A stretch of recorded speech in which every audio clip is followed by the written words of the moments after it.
Aldo, ano nangyari? Bakit ka umiiyak? Lola, si Elmar po. Tinamaan po siya ng kidlat. Elmar po, bakit mo ko iniwan? Diyos ko, huwag niyo po munang kunin ang apo ko sa akin. Ibalik niyo po siya. Parang awa niyo na po. Ibigay mo na ang mutya sa akin, Elmar. Sa tingin mo ba, ay ibibigay ko pa sa iyo, mutya? Matapos kong malaman kung ano ka talaga? Magandang araw po sa inyong lahat. Ang kwentong inyong mapapakinggan ay tungkol sa isang batang nagngangalang Elmar. Isang normal na bata na nagbago ang buhay simula nang tamaan siya ng kidlat. Inakala ng lahat na patay na siya, ngunit muli siyang nabuhay. Ano-anong pagbabago ang mararanasan ni Elmar matapos ng muli niyang pagkabuhay? At ano ang gagawin niya kapag nalaman niya na ang kidlat na tumama noon sa kanya ay siya ring nagbigay sa kanya ng isang makapangyarihang mutya? Ngunit bago po ang lahat, mga idol, huwag po nating kalimutan mag-subscribe at i-hit ang notification bell sa aking YouTube channel na The Voice Addict at Apong Isaak para sa mas marami pang makapigil hiningang kwentong aswang at katatakutan mula sa mundo ng kababalaghan. Umpisahan na po natin ang kwento. Napahinto ang 11 taong gulang na bata na si Elmar sa pintuan ng kanilang bahay nang makita niya ang kanyang lola Piling na nakaupo sa mahabang upuan sa kanilang sala. May malamig na ekspresyon sa mukha ng matanda. Napalunok si Elmar nang makita niya ang mga bagay na nakahanay sa ibabaw ng maliit na lamesa sa gitna ng kanilang salas. Meron dong patpat, sinturon, hanger at 2x2 na kahoy. Mabuti naman at naisipan mo pag umuwing namuho ka. Alam mo ba kung anong oras na, Elmar?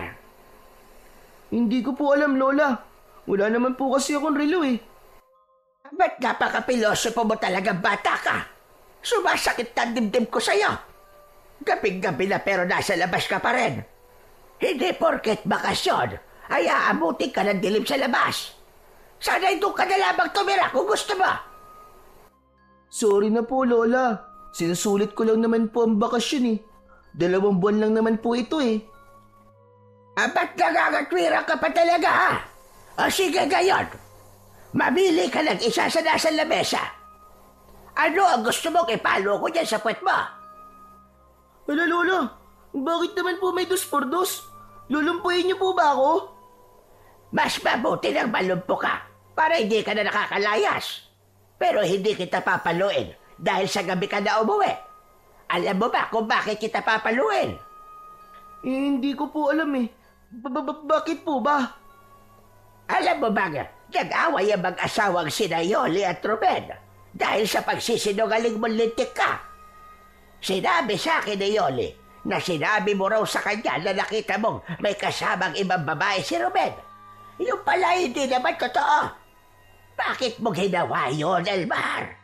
Hindi ba palagi ko sinasabi sa'yo natigilan mo na ang pagsisinungaling at paggawa ng kwentong walang katotohanan? Eh kasi po, damot-damot po ni Mang Ruben eh. Nangihingi po kasi kami ni Waldo ng mangga sa bakuran nila, tapos ayaw po niya magbigay. Nalalaglag na nga lang po yung mga bunga ng mangga nila eh, pero ayaw pa rin niyang mamigay. Karapatan nilang hindi mamigay dahil sa kanila ang puno na yon. O sige gayon, pumili ka na ng ipapalo ko sa puwet mo. Bilisan mo! Walang takot na tumingin si Elmar sa mga pamalo. Nagkunwari siyang natatakot, pero ang totoo ay alam niya na hindi siya kayang paluin o saktan ng kanyang lola. Panakot lang nito na papaluin siya, pero kahit isang beses ay hindi pa siya nito napapalo kahit anong kasalanan ang nagagawa niya. Nagpapaawang tumingin si Elmar kay Lola Piling. Lola, huwag niyo na po akong paluin. Hindi na po ako uulit, promise. Magtigil ka! Hindi mo na ako madadala sa paawa-awa mo na yan. Masyado nang mahaba ang sungay mo, kaya dapat sa'yo pinuputol na yan. Nilapitan ni Elmar si Lola Piling. Niyakap niya ito at hinalikan sa pisngi. Promise, Lola. Hindi na po ako uulit. Hindi na po ako magsisinungaling at gagawa ng kwento. Sos! Alam na alam mo talaga kung paano ko utuin, ali. Elmar, ayoko lang kasi gumagawa ka ng kwento. Lalo na't may ibang taong mapapahamak. Gaya na lamang ni Yoli at Ruben. Nag-away pa yung mag-asawa dahil sa kasinungalingan mo. Unang beses ko lang naman pong ginawa yun, Lola eh. Kaya nga dapat ay malaman mong mali yun. Hindi ka dapat magsinungaling dahil kakambal yan ng magnanakaw. O sige na. Maglinis ka na ng katawan mo at napakadumi mo. Pagkatapos ay kakain na tayo ng hapunan. Sige na. Masayang nagtungo si Elmar sa banyo para maglinis ng kanyang katawan. Tanging si Lola Piling na lamang ang nag-aalaga sa kanya. Sa pagkakatanda niya, 3 taon pa lamang siya nang maiwan siya sa pangangalaga nito. Nang mamatay kasi ang tatay niya dahil sa sakit at nagpunta sa ibang bansa ang kanyang ina para magtrabaho.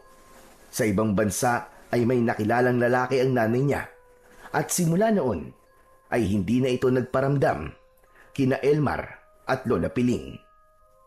Binubuhay siya ni Lola Piling sa pamamagitan ng pagbebenta nito ng uling at sa natatanggap nitong pensyon buwan-buwan dahil dati itong isang guro. Matapos maglinis ng katawan, ay nagpalit si Elmar ng malinis na damit. Nang magtungo siya sa maliit nilang kusina, ay may nakahain ng pagkain. Ginisang munggo at pritong tilapia ang ulam nila.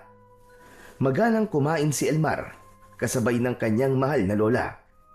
Napapitlag si Elmar nang biglang dumagundong ang napakalakas na kulog. Ay nako, mukhang tama yatang narinig ko sa radyo na may paparating na malakas na bagyo. Matatamaan daw itong lugar natin.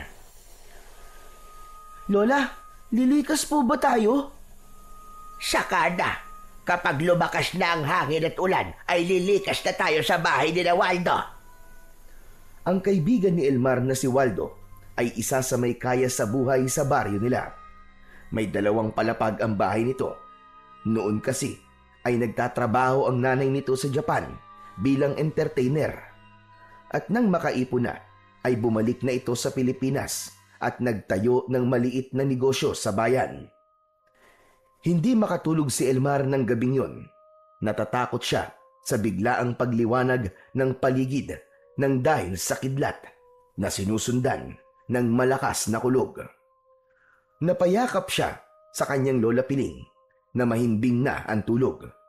Wala siyang ideya pero noon pa man ay takot na siya sa kulog at kidlat. Kapag may ganon ay nanginginig na kagad ang katawan niya nang dahil sa takot. Nang muling kumulog ng malakas ay napasiksik si Elmar kay Lola Piling. Dahil doon ay naalimpungatan ang matanda. Ano ba naman yan, Elmar? Ang likot-likot mo na magbatulog. Eh kasi Lola, panay po ang kulog at kidlat eh. Baka tamaan po itong kubo natin, tapos mamatay tayo. Hindi tayo tatabaan ng kidlat. Ang tagal ko nang nabubuhay sa mundo. Pero wala pa akong nakikitang bahay na tinamaan ng kidlat dito sa baryo natin. Sige na, matulog ka ng bata ka at baka bukas ay tanghaliin ka na naman ng gising. Hindi na nagsalita pa si Elmar at nanatili siyang nakasiksik at nakayakap sa kanyang lola. Mariin niyang ipinikit ang kanyang mga mata at pinilit niyang matulog. Hanggang sa hindi niya na namalayan na nakatulog na pala siya habang patuloy ang pagkulog at pagkidlat sa labas ng kanilang tahanan. Kinaumagahan ay makulimlim ang panahon. Kakaiba rin ang lamig ng hangin at halatang may paparating na bagyo. Ganun pa man, hindi nagpapigil si Elmar na lumabas ng bahay at magtungo sa bahay ni Waldo para maglaro. Nang makita siya ni Waldo, ay agad siyang pinapasok nito at inilabas nito ang isang malaking kahon na puno ng iba't ibang laruan. May robot, action figures at mga laruang kotse at truck.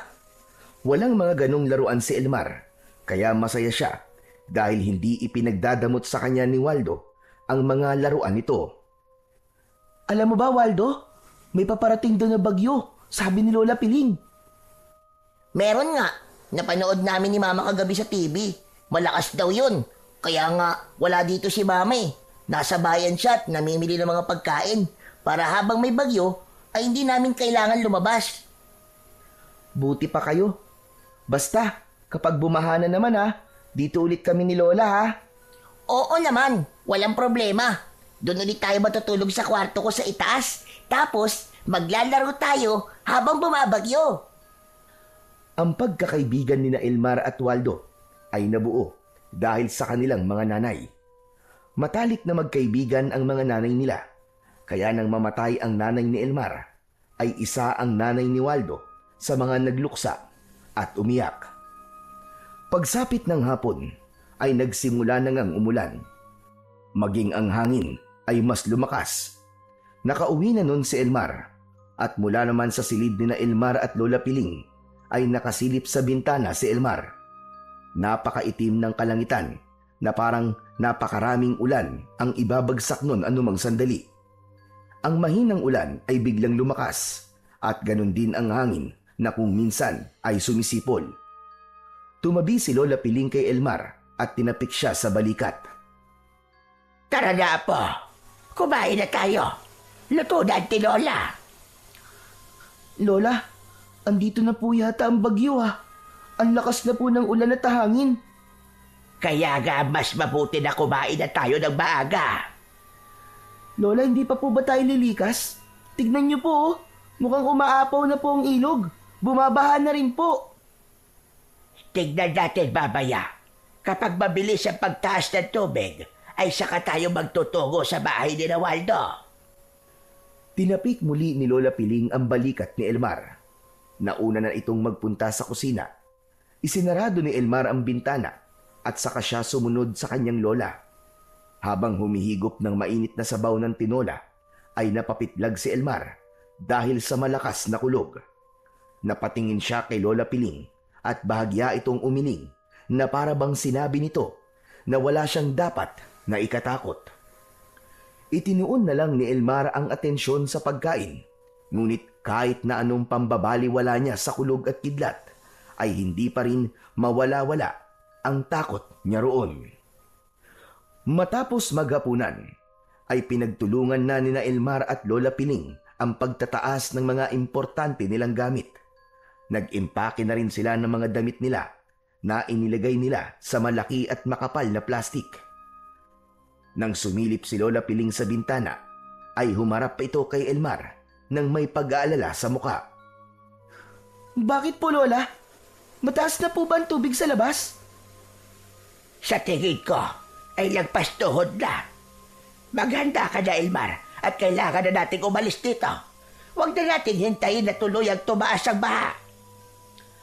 Mabilis na kinuha ni Elmar ang plastik na naglalaman ng ilang damit nila at gamit.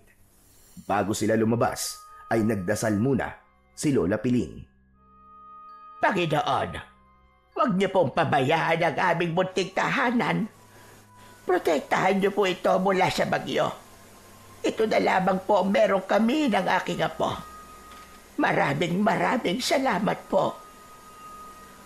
Pagkatapos ng maikli at mabilisang dasal, ay magkasama ng lumabas ng bahay ang maglola. Nakasampay sa balikat ni Elmar ang plastik habang mahigpit siyang hawak ni Lola Piling sa braso. Lumusong sila sa baha na umabot na hanggang sa bewang ni Elmar. Naramdaman niya ang paggapang ng lamig ng tubig sa buong katawan niya. Dahan-dahan lang tayo, apo. Mag-iingat ka at baka may matapakan kang kung ano. Paalala ni Lola Piling kay Elmar. Nagsimula ng maglakad ang dalawa sa baha. Hindi lang ang baha ang kalaban nila, kundi maging ang malakas na hangin. Nang nasa kalsada na sila, ay sinalungat nila ang rumaragasang pag-agos ng tubig ng baha. mas naging mabagal ang paghakbang nila doon. Labis na nag-aalala si Elmar para sa lola niya dahil alam niya na mahina na ito at baka anurin ito ng malakas na agos ng tubig. Lola, bumalik na kaya tayo sa bahay? Ang lakas po ng agos ng tubig. Baka anurin tayong dalawa. Mamamatay tayo kung mananatili tayo ron, Apo. Siguradong tataas pa itong tubig. Hindi na nagsalita pa si Elmar. Nagpatuloy siya at si Lola Piling sa paglalakad. Nakakakilabot ang tanawin na nakikita nila sa paligid. May mga punong tila sumasayaw dahil sa malakas na hangin. May mga bahay na wala ng bubong at may iba na tuluyan ng itinumba ng malakas na bagyo.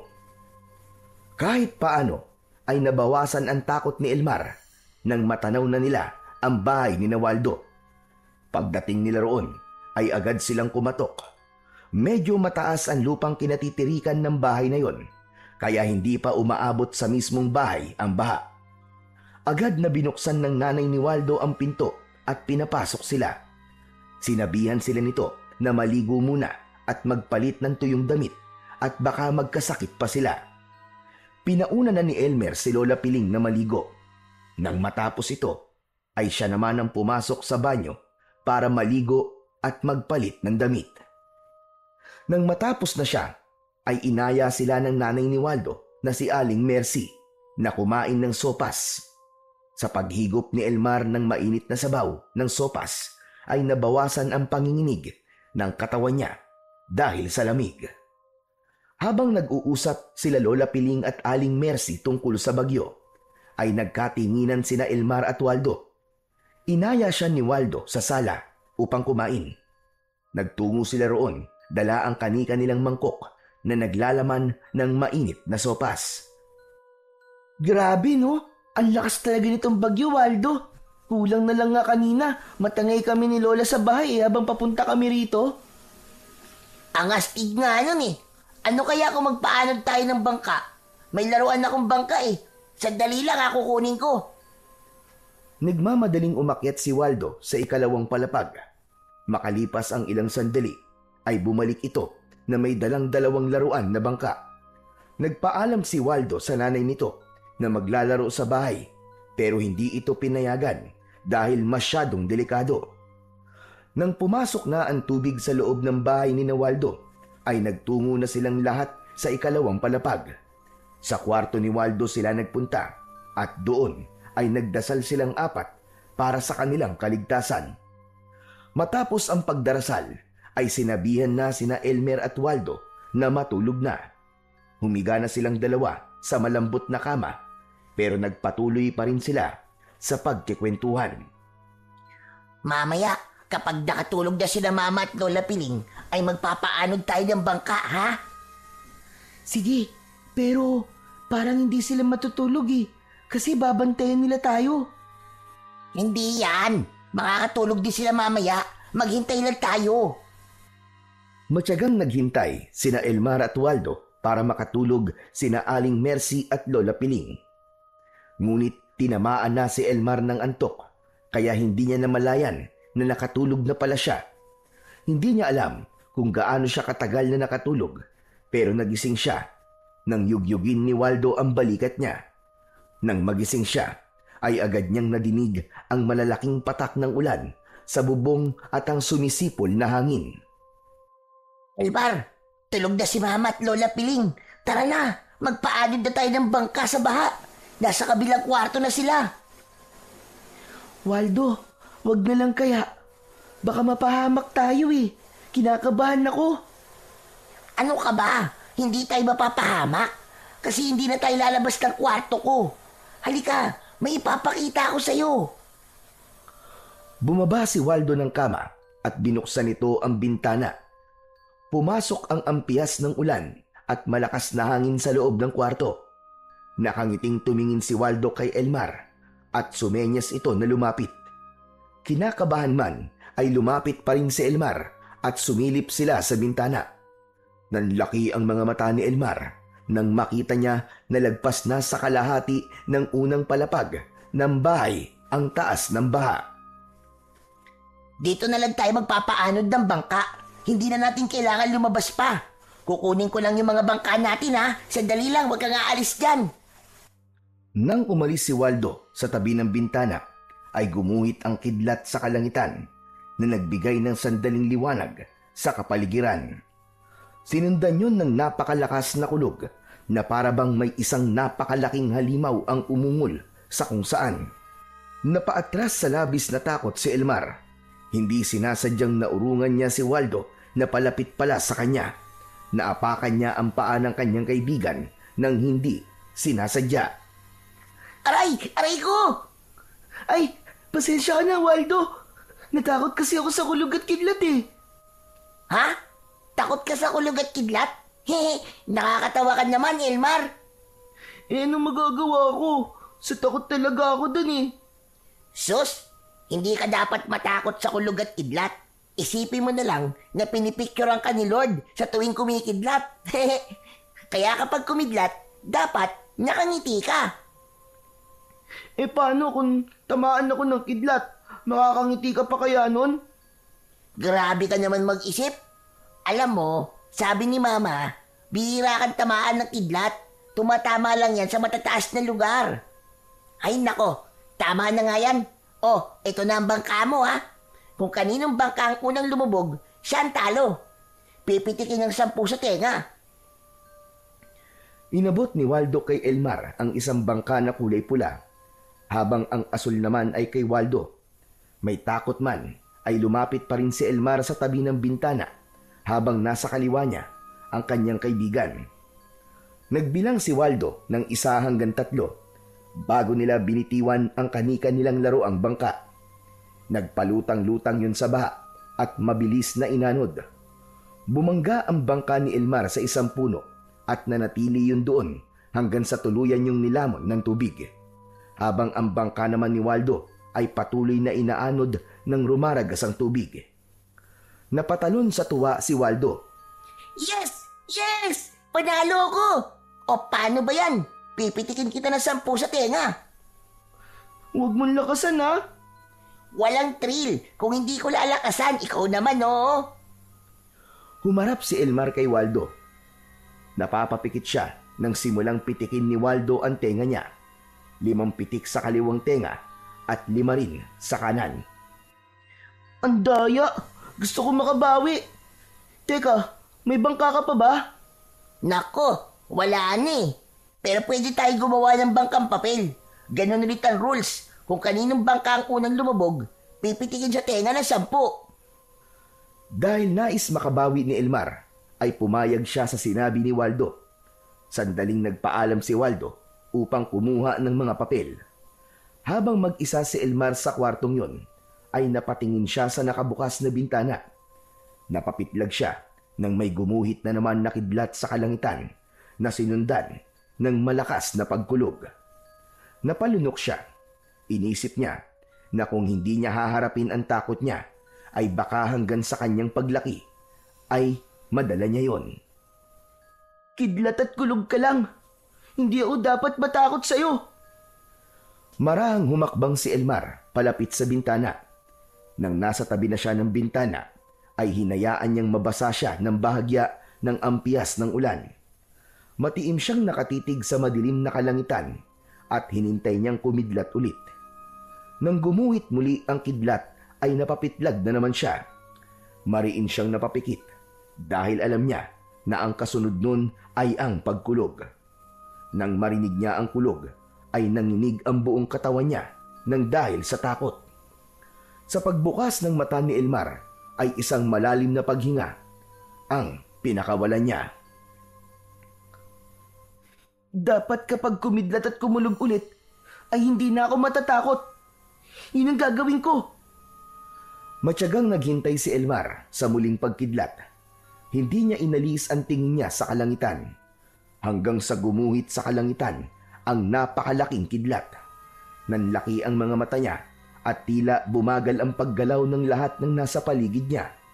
Kitang-kita niya ang pagsagitsit ng liwanag ng kidlat papunta sa kanya. At sa hindi inaasahang pangyayari ay tumama ang kidlat kay Elmar. Mabilis na gumapang ang malakas na boltahe ng kuryente sa kanyang buong katawan na parang tinupok siya ng apoy.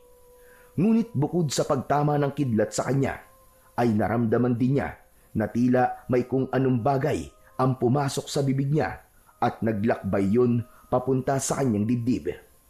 Matapos yun ay naging madilim na ang lahat para kay Elmar at wala na siyang naalala sa mga sumunod na nangyari.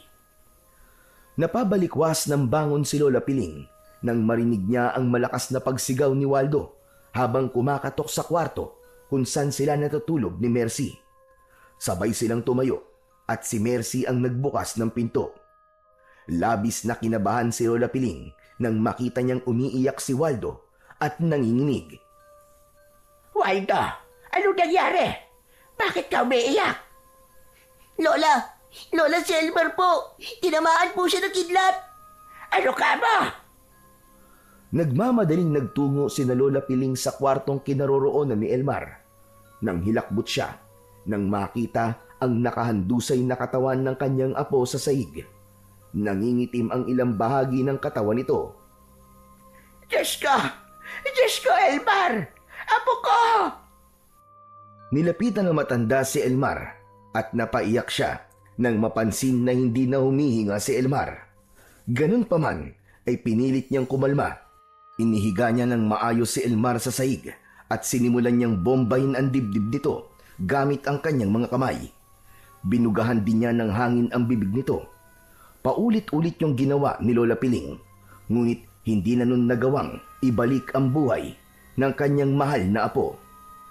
Doon na tuluyang bumuhos ang luha at emosyon ni Lola Piling.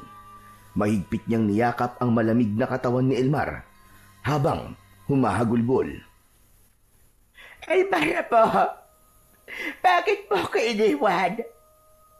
Diyos ko, wag niyo po munang kunin ang apo ko sa akin. Ibalik niyo po siya. Parang awa niyo na po. Patuloy lang si Lola Piling sa pag-iyak habang yakap si Elmar. Nilapitan siya ni Mercy at hinaplos nito ang likod niya. Hindi makapaniwala ang matanda na sa isang iglap lang ay nawala sa kanya ang pinakamamahal niyang apo. Kinaumagahan ay unti-unti nang naging maaliwalas ang panahon. Humupa na ang bagyo, ngunit ang bakas ng pinsala nito ay nanatili sa buong baryo. May mga punong nabuwal, bubong na tinangay ng hangin at putik sa bawat daan. Sa bahay ni Lola Piling ay nanatiling nakabukas ang pinto at sa loob ay tanging pagikbi ng matanda ang maririnig. Nakaupo si Lola Piling sa gilid ng papag habang walang kibo at hawak ang kamay ni Elmar na wala ng buhay. Hindi niya na ito isinugod pa sa ospital dahil sa alam niyang wala na ang kanyang apo. Hindi nagdalawang isip ang mga taga-baryo na magtulong-tulong. May mga kalalakihan na gumawa ng kabaong ni Elmar, habang ang mga kababaihan naman ay nilinis ang bahay ni Lola Piling at inayos ang sala kung saan ilalagak ng pansamantala ang kabaong ni Elmar.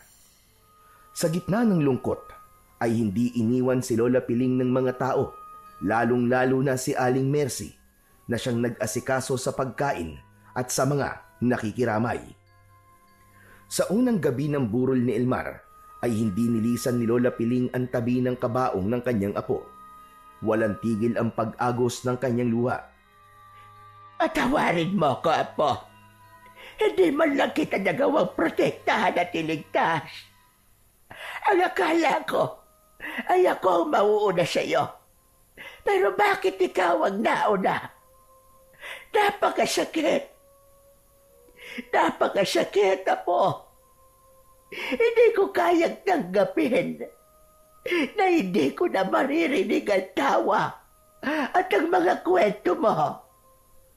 Sa pagkakataon na yon, ay lumapit si Waldo kay Lola Piling. Namumugto ang mga mata ng bata. Malungkot na ngumiti si Lola Piling kay Waldo at hinaplos ang ulo nito. Lola, sorry po. Kung hindi ko sana niyaya si Elmar na magpaanod ng bangka sa bahay, ay buhay pa sana siya ngayon. Sorry po talaga, Lola. Waldo, huwag mo sisihin ang iyong sarili. Wala kang kasalanan sa nangyari, iho. At alam kong hindi mo ginusto na mawalan ng matalik na kaibigan. Alisin mo sa isip mo na may kasalanan ka. Pero Lola, paano na po tayo? Paano na po ako? Wala na po si Elmar. Wala na po akong kaibigan at kalaro. Alam kong masakit, iho. Pero isipin na lamang natin na isa na ngayong anghel si Elmar at binabantayan na niya tayo. Hindi na rin napigilan pa ni Waldo ang emosyon nito at napaiyak na rin ito. Mahigpit na niyakap ni Lola Piling si Waldo at ipinaramdam niya rito na hindi niya to sinisisi sa nangyari sa kanyang apo. Isang gabi lang na ibinurol ni Lola Piling si Waldo at nang sumunod na araw ay nagdesisyon siya na ipalibing na ito sa sementeryo na nasa dulo ng baryo. Hanggang sa sandaling yun ay hindi siya pinabayaan ng lahat ng tao roon. 4 na lalaki ang nagbuhat ng kabaong ni Elmar patungo sa sementeryo. Nakatulala si Lola Piling habang nakasunod sa kabaong ng kanyang apo. Halos lahat ng tao sa baryo ay nakipaglibing. Nasa tabi niya si Aling Mercy at Waldo na nakaalalay sa kanya. Ilang hakbang na lang at nasa sementeryo na sila nang umihip ang napakalakas na hangin. Nagtaka ang lahat nang mabilis na nagdilim ang ulap at biglang bumuhos ang napakalakas na ulan. Nagngalit ang kalangitan at sunod-sunod na kumidlat at kumulog. May ilan na tumakbo pa para humanap ng masisilungan. Ngunit meron din na gaya ni Lola Piling ay nanatiling nakatayo at handang ituloy ang paglilibing kay Elmar. Sandaling napahinto sa paglalakad ang lahat. Pakiramdam nila ay galit na galit ang langit ng sandaling yon dahil walang tigil ang pagkidlat. Hanggang sa hindi inaasahang pangyayari, isang napakalakas na kidlat ang tumama sa kabaong ni Elmar. Nagulat at natakot ang 4 na lalaking may buhat sa kabaong at nabitiwan ng mga yon ang kabaong. Bumagsak ang kabaong sa putikang daan. Agad namang nilapitan ni Lola Piling ang kabaong at hinaplos niya yon. Diyos ko! Ang katawan ng apo ko! Natigilan si Lola Piling nang mapansin niyang gumalaw ang takip ng kabaong. Ilan segundo siyang napatingin doon hanggang sa nagdesisyon siyang buksan ang kabaong ni Elmar. Nanginginig ang mga kamay na binuksan niya ang kabaong at laking gulat niya nang makita niya si Elmar na bumangon habang habol ang paghinga. Nagulat si Elmar nang makita niyang nagtakbuhan ang mga tao nang bumangon siya mula sa kabaong. Maging sina Waldo at Aling Mercy ay takot na tumakbo. May pagtatakang napatingin siya kay Lola Piling na basang-basa na sa ulan. Bakas sa mukha ng lola niya ang labis na pagkabigla. Lola, ano po nangyari? Bakit po ako nasa kabaong? Diyos ko, apo! Buhay ka! Apo ko! Buhay ka, apo! Puno ng kasiyahan na niyakap si Elmar ni Lola Piling.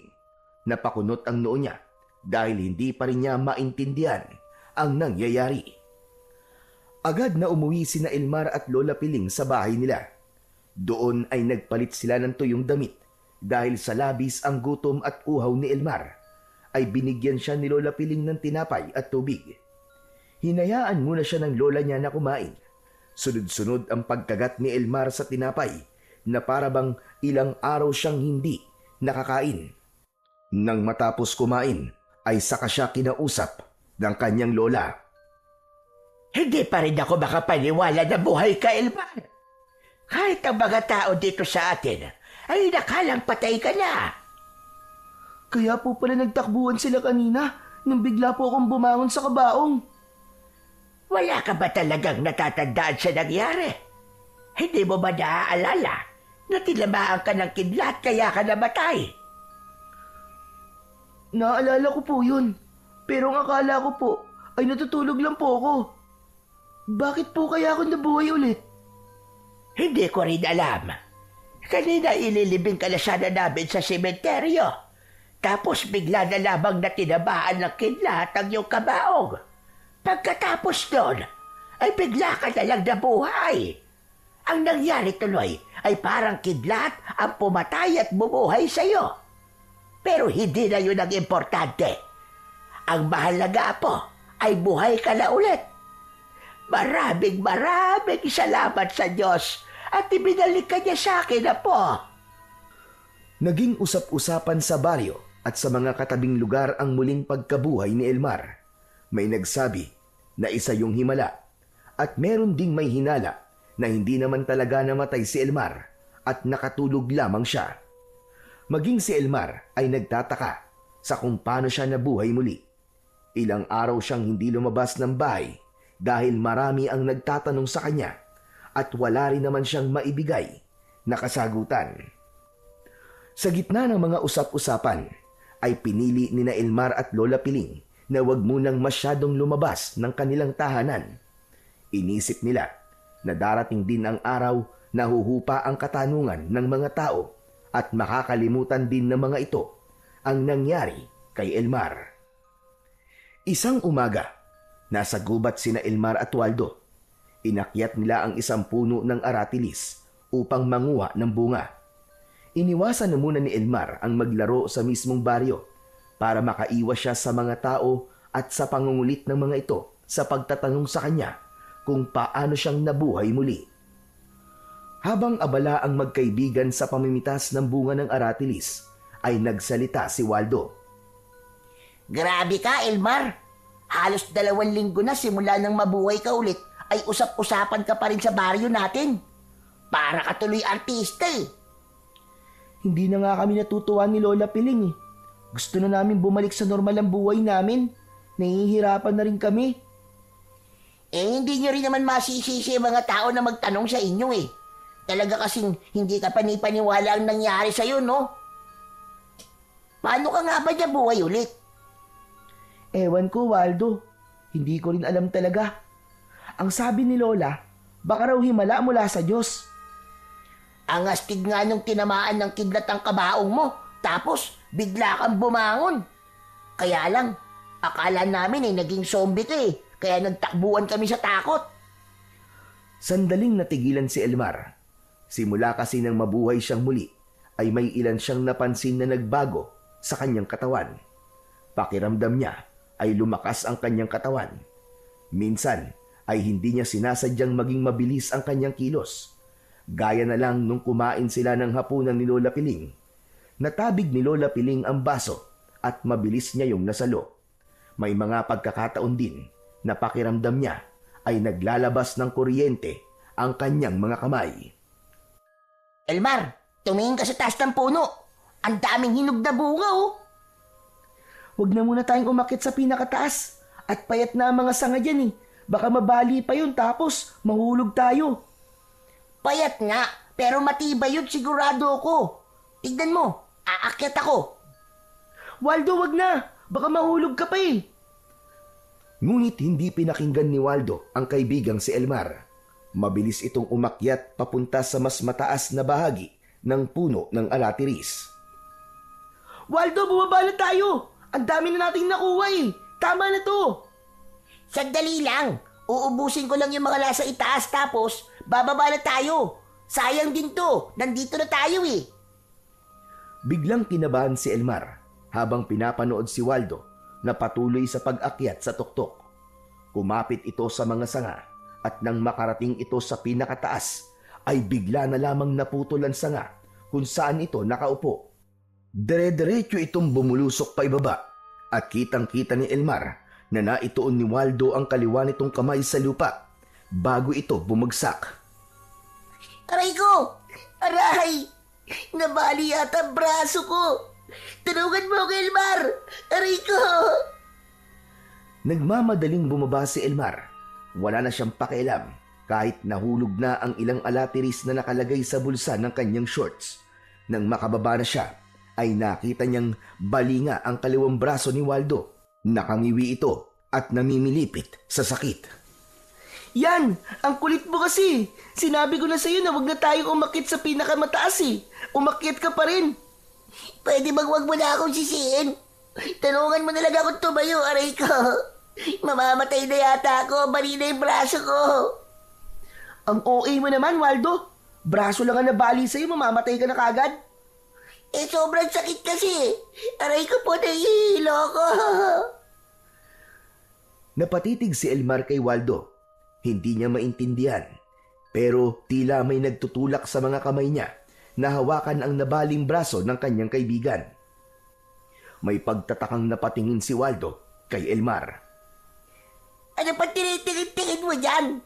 Tulungan mo na ako dito para madala na ako ni Mama sa ospital. Sandali lang, Waldo. Huwag kang gagalaw. Ha? Bakit? Anong gagawin mo? Hindi na nagsalita pa si Elmar.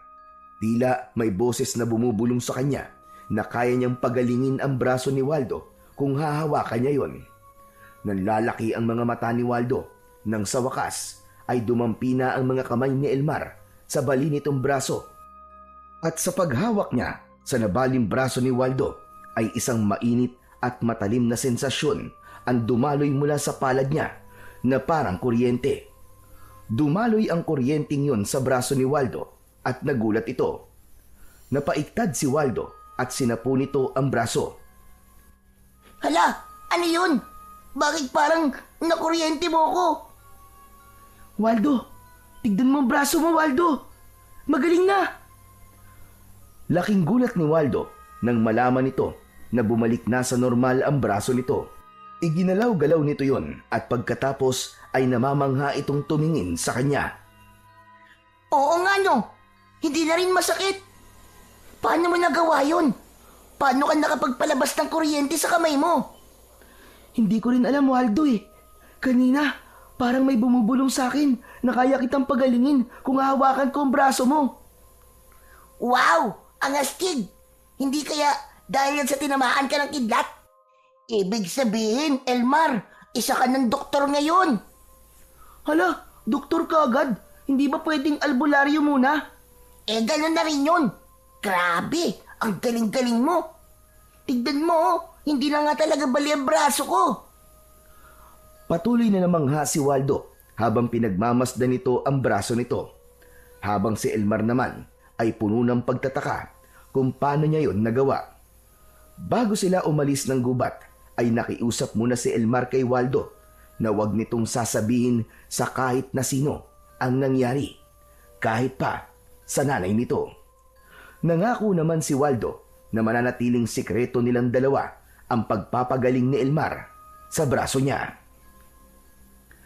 Isang umaga ay nagising si Elmar sa ingay ng mga tao sa labas ng kanilang bahay. Nagtataka siyang bumangon at sumilip sa bintana. Laking pagtataka niya nang makita niya na maraming tao sa harap ng kanilang bahay na parang merong hinihintay. Agad siyang tumakbo sa kusina at nakita niya roon si Lola Piling na abala sa pagluluto ng almusal. Lola, nakita niyo po ba kung anong meron po sa labas? Abay, hindi pa. Bakit? Kita mo abala ko rito sa pagluluto. Ano bang meron sa labas? Hali po kayo, silipin niyo po. Sumilip si Lola Piling sa bintana sa sala at maging ito ay nagtaka sa kanyang nakita. Aba, bakit ang daming tao sa labas ng bahay natin, Apo?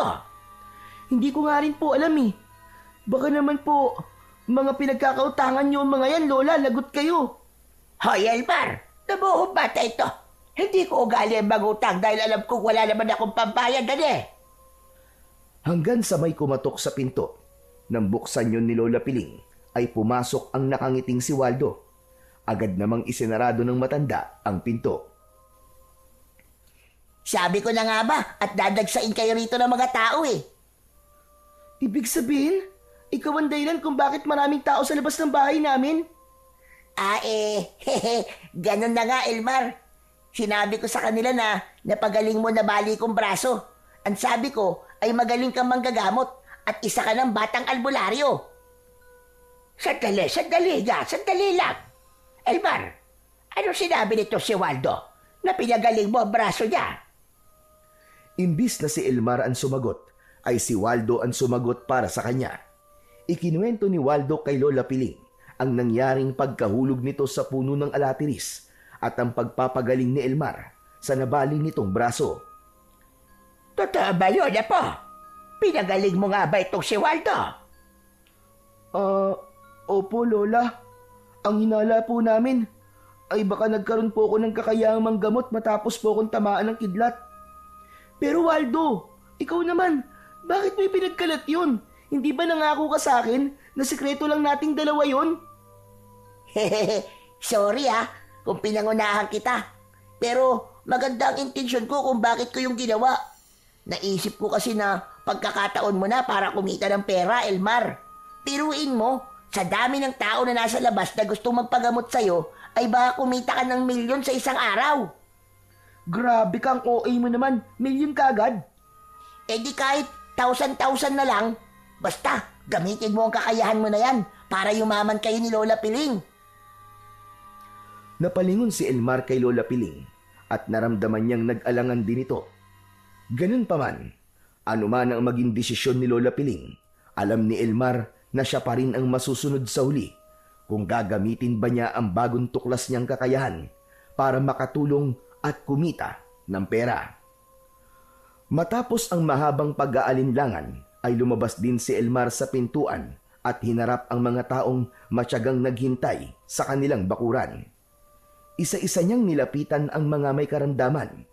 Merong batang hindi makalakad, matandang may rayuma, babaeng puno ng sugat ang katawan, at lalaki na hirap huminga. Inilalapat niya ang kamay niya sa mga ito at sa bawat pagdampi ng kanyang kamay ay isang mainit na kuryente ang dumadaloy mula sa kanya papunta sa katawan ng mga tao. Lahat ay namangha nang halos lahat ng may sakit na naroroon ay napagaling kagad ni Elmar. Walang hininging kapalit si Elmar, bagkus ay hinayaan niya ang mga tao na magbigay ng donasyon at kung ano lang ang kaya ng mga ito. Sa paglipas ng mga araw, lalo pang dumami ang mga dumadayo sa bahay ni Elmar para magpagamot sa kanya. Karamihan ay may mga sakit na hindi kayang pagalingin ng doktor o hindi kaya ay walang pera para magpagamot sa ospital. Lahat ay hinarap ni Elmar upang kanyang gamutin at pagalingin. Doon na naramdaman ni Elmar ang sarap sa pakiramdam na nagagawa na niyang makatulong sa mga taong tila nauubusan na ng pag-asang gumaling mula sa sakit ng mga ito. Higit sa pera at mga material na bagay na kanyang natatanggap, ay mas masaya si Elmar sa pasasalamat ng mga pasyente. Kung dati ay kinatatakutan siya sa muli niyang pagkabuhay, ngayon naman ay hinahangaan na siya ng mga tao dahil sa husay niyang manggamot at may mga tumatawag pa nga sa kanya na batang albularyo at boy kuryente. Mula umaga hanggang hapon ay nanggagamot si Elmar. Makalipas ang ilang buwan, ay dumalang na ang nagpapagamot sa kanya. Para kay Lola Piling ay magandang bagay yon dahil kita nito ang pagod ni Elmar nung mga unang araw na dinadagsa ito ng mga taong nais magpagamot. Nang umalis na ang huling tao na nagpagamot kay Elmar sa araw na yon, ay nilapitan siya ni Lola Piling. Kumusta ka naman, Apo? Masaya ka ba sa ginagawa mo? Nag-aalala lamang ako sa iyo, Apo. Kasi baka ikaw naman na magkasakit dahil sa sobrang pagod. Nakakapagod po talaga, Lola. Pero masaya po ako kasi nakakatulong po ako sa mga may sakit eh. Iba po yung pakiramdam kapag nagpapasalamat po sila sa akin. Sa tingin ko, kaya ibinigay sa iyo ang ganyang kakayahan ay dahil alam ng Diyos na gagamitin mo yan sa kabutihan. Ang maganda pa ay marami na rin ikaw naiipon na pera. Sa pasukan ay may pambili ka na ng gamit mo sa eskwelahan. Tapos, kapag may naipon na po tayo, ipapaayos po natin tong bahay natin. Gagawin po nating simento at lalagyan po natin ng second floor para kapag bumagyo at bumaha, hindi na po natin kailangan lumikas. Napakabait mo talaga, bata, Apo ko. Hinaplos ni Lola Piling ang likod ni Elmar at biglang nawala ang ngiti nito. Nako, Basa-basa pala ng pawis ang likod mo. Abay, sandali lang. Ikukuha kita ng malinis na damit. Nagtungo si Lola Piling sa kwarto nila at pagbalik nito ay may dala itong puting sando. Inabot nito yon kay Elmar. Agad naman na hinubad ni Elmar ang damit niya. Akmang isusuot na niya ang sando nang hawakan ni Lola Piling ang kamay niya. Bakit po, Lola? Sandali lang, Elmar. Ano yung nasa tibdib mo? Balat ba yan? Aba, ngayon ko lang yata nakita yan na. Dati wala ka namang ganyan. Napatingin na rin si Elmar sa dibdib niya at doon ay nakita niya ang isang balat na ang hugis ay parang kidlat. Hala, oo nga po no. Hindi ko rin po alam, Lola, kung saan ko po nakuha to. Ang totoo, ngayon ko lang din po ito napansin eh. Hindi po kaya nakuha ko to nang tinamaan po ako ng kidlat? Napansin ni Elmar na natigilan si Lola Piling habang nakatingin sa kakaibang marka sa kanyang dibdib. Ngayon ay naaalala ko na. Ang markang yan sa dibdib mo. Nagkaroon din ng ganyang marka ang lolo paing mo matapos niyang tamaan ng kidlat nung binata pa siya. Matapos yon, ay nagkaroon siya ng kakaibang lakas at bilis at ginamit niya yon upang pamunuan ng pakikipaglaban sa mga aswang na sumasalakay noon dito sa baryo natin. Ibig niyo po bang sabihin ay dating manunugis ng aswang po si Lolo Paeng? Parang ganun na nga. Isang albularyo ang nagsabi sa kanya na hindi basta-basta kidlat ang tumama noon sa lolo mo, kundi isang mutya na kidlat. Pumasok ang mutya na yon ng kidlat sa katawan ng lolo paing mo at hanggang sa namatay siya ay nasa katawan niya pa rin yon. Napahawak sa dibdib si Elmar hanggang isang bagay ang kanyang naalala. Lola, naalala ko po nung tinamaan po ako ng kidlat sa bahay ni Waldo, ay parang may bagay po na pumasok sa bibig ko at pumunta po sa dibdib ko. Hindi po kaya yun po ang mutya ng kidlat na sinasabi nyo? Siguro ay ang mutya ng kidlat ngayon na po. At yun ang dahilan kung bakit may kakayahan kang manggamot ngayon.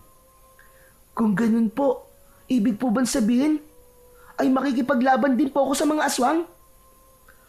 Bahagyang natawa si Lola Piling at ginulo nito ang buhok ni Elmar. Walang aswang dito sa baryo natin, kaya hindi mo kailangan sundahan ang yapak ng lolo paing mo. Sa gayon, ay manggamot ka lang. Basta kapag nagsimula na ang pasok mo sa eskwela, ay titigil ka na muna, hane. Dapat ay sa pag-aaral mo ikaw nakatutok. Importante na makatapos ka, Elmar. Dahil hindi natin alam kung habang buhay ang kakayahan mo na makapagpagaling ng mga may sakit. Sige na. Pagpalit ka na ng damit at ako naman ay magluluto na ng hapunan natin. Nang maiwan mag-isa si Elmar sa sala, ay napahawak siya sa dibdib at biglang lumakas ang kabog ng kanyang dibdib. Nagkaroon siya ng hinala na hindi lang panggagamot ang kakayahan na ibinigay sa kanya ng mutya ng kidlat na nasa loob ng kanyang katawan, kundi nagkaroon din siya ng kakayahan na makipaglaban sa mga aswang. Lingid kasi sa kaalaman ni Lola Piling ay patuloy na nararamdaman ni Elmar ang patuloy na paglakas ng kanyang katawan at tila may kung anong matinding enerhiya na nais kumawala sa kaibaturan ng kanyang pagkatao.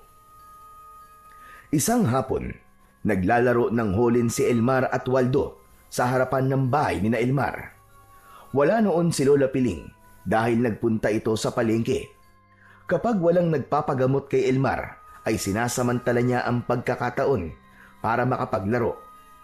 Palagi kasing sinasabi ni Lola Piling na kahit isa na siyang batang albularyo, ay huwag niyang kalilimutan na maging bata. Sa gitna ng paglalaro ng magkaibigan, ay napansin nila ang isang lalaki na nakatayo sa labas ng bakod. Nakasuot ito ng sombrero na gawa sa buli. Patingin-tingin ito sa bahay ni na Elmar na parang merong hinahanap. Elmar! May magpapagamot yata sa iyo, oh. Oo nga no. Sandali, lalapitan ko lang. Itinigil muna ni na Elmar ang paglalaro at nilapitan niya ang lalaki. Matangkad ito at malaki ang katawan. Sa tingin niya ay nasa 30 anyos na ito. Napansin niya ang benda sa paa ng lalaki. Sumunod kay Elmar si Waldo at tumayo ito sa tabi niya. Magandang hapon po. Ano pong kailangan nyo? May nakapagturo kasi sa akin na dito raw nakatira yung batang may kuryente sa kamay. Magpapagamot sana ako sa kanya. Ayos! Nasa tamang bahay po kayo. Siya po si Elmar. Siya po yung boy kuryente. Ang batang albularyo na tinamaan ng kidlat at namatay pero muling nabuhay. Huy, tumigil ka nga, Waldo. Nakakahiya. Huwag kang mahiya. Totoo lang naman ang mga sinabi ko Saka, proud na proud lang ako sa'yo, no? Biglang hinawakan ng lalaki ang isang kamay ni Elmar at napansin niya na naluluwa ito. Sa wakas, ay natagpuan din kita, Elmar. Parang awa mo na. Ikaw na lang ang pag-asa ko. Pagalingin mo ang aking paa. Mas maganda po kung sa loob po tayo ng bahay namin mag-usap. Hali po kayo. Sumunod po kayo sa akin. Inalalayan nina Elmar at Waldo ang lalaki sa paglalakad dahil hindi nito mailakad ng maayos ang paa nitong may benda. Pagpasok sa bahay ay pinaupo ito ni Elmar at muli niya itong kinausap. Nang tanungin niya kung anong problema ng paa ng lalaki, ay marahan itong inalis ang benda sa paa nito. Lumantad sa kanila ang isang napakalaking sugat sa paa ng lalaki na nagnanaknak. Naamoy nila ang masangsang na amoy ng sugat pero hindi nagpakita ng kaunting pandidiri si Elmar. Habang si Waldo naman ay hindi napigilan ang magtakip ng ilong. Grabe po pala ang sugat sa paa nyo, Manong. Kinulam kasi ako ng nanay na babaeng may gusto sa akin, Elmar. Nang sabihin ko sa kanya na wala akong gusto sa kanya, ay naghalit siya at ipinakulam niya ako sa kanyang nanay. Kaya nang makarating sa akin ang pangalan mo, ay hindi na ako nagdalawang isip na puntahan ka. Kahit hirap akong maglakad. Ikaw na lang talaga ang pag-asa ko, Elmar. Matulungan mo sana ako. Gagawin ko po ang lahat para mapagaling po kayo. Labis ang awang naramdaman ni Elmar para sa lalaki, lalo na't sa kabila ng matikas nitong pangangatawan ay hindi ito nahihiyang umiyak. Para sa kanya, para umiyak ito ng ganun ay matindi ang sakit na pinagdadaanan nito. Malalim na huminga si Elmar. Ipinatong niya ang paa ng lalaki na may sugat sa maliit na lamesa na nasa gitna ng sala. Itinapat niya ang dalawa niyang kamay sa sugat ng lalaki at naramdaman niya ang paglabas ng kuryente sa mga kamay niya. Nang maramdaman ng lalaki ang kuryente ay medyo napaiktad pa ito pero agad din itong ibinalik sa ayos ang paa nito. Makalipas ang ilang segundo ay nakangiting tumingin si Elmar sa lalaki. Tapos na po ang panggagamot ko sa inyo. Maghintay lang po kayo ng ilang araw. At sigurado po ako na mapapansin niyo po na unti-unti na pong gagaling ang sugat niyo. Nakakamangha na wala ng kirot ng sugat ko. Tunay nga na napagaling mo ko. Maraming salamat sa iyo, Elmar. Maraming salamat talaga. Hinawakan ng lalaki ang kamay ni Elmar at matapos yun ay nag-abot ito sa kanya ng 3,000 piso. Naku, masyado naman pong malaki yan. Hindi, Elmar. Maliit na halaga lang ito kumpara sa panggagamot mo sa akin. Halos 1 taon kong tiniis ang sakit na ibinibigay ng sugat ko sa paa. At sa ilang segundo lang ay napawala mo ang sakit na yon. Sige na, para sa iyo yan. Tanggapin mo na. Pero masyado pong malaki yung 3,000 piso. Ano ka ba, Elmar? Tanggapin mo na. Kung hindi mo kukunin yan, sige ka, ako ang kukuha yan. Pinilit ng lalaki na ilagay sa kamay ni Elmar ang pera. Wala na siyang nagawa kundi kunin yon at magpasalamat. Ako nga pala si Cardo. Pwede mo akong tawagin naman Cardo. Hayaan mo at kapag tuluyan na magaling ang sugat ko ay babalikan kita, Elmar. Maraming salamat ulit. Ibinalik na ni Mang Cardo ang benda sa paa nito at hindi na kinailangan pang alalayan ni na Elmar ang lalaki sa paglalakad dahil nakalakad na ito ng maayos. Umalis na si Mang Cardo at nang wala na ito ay tinignan ni Elmar ang perang hawak niya. Ayos! Paldong-paldo ka ngayon, Elmar ah. Pero alam mo, iba ang pakiramdam ko kay Mang Cardo. Ha? Anong ibig mo sabihin? Basta, ewan. Ang bigat talaga ng loob ko sa kanya.